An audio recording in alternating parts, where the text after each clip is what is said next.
Et qu'est-ce que tu vas faire en premier? Avant d'appeler. Qu'est-ce que tu vas faire avant d'appeler? Parce que là, tu vois que c'est...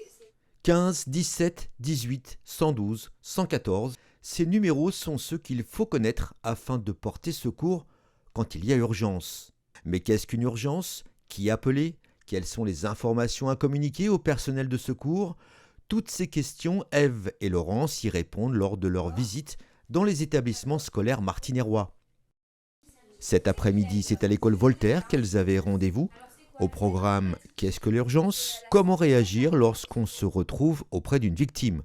Le service hygiène santé organise en fait dans les écoles tous les ans des animations santé et notamment apprendre à porter secours. Donc c'est l'animation qu'on effectue aujourd'hui. Le but c'est de sensibiliser justement si ils sont confrontés à un moment donné dans leur vie justement à intervenir. Donc on leur apprend bien que c'est un geste citoyen et des choses importantes de base.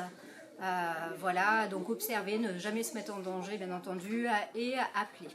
Quand on se blesse, il y a plusieurs choses à faire et durant un appel, il y a des choses à établir aussi. Il faut savoir différencier quand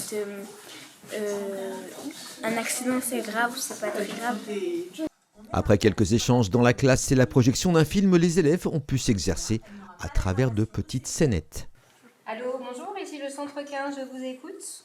Bonjour, il y a quelqu'un qui s'est blessé. Vous pouvez la couvrir s'il vous plaît. Oui. Ces interventions revêtent également un aspect pédagogique, comme l'a souligné l'enseignante de cette classe de CM2, pour qui ces ateliers de sensibilisation sont essentiels, notamment dans la prise de responsabilité auxquels ils et elles pourraient être confrontés malgré eux.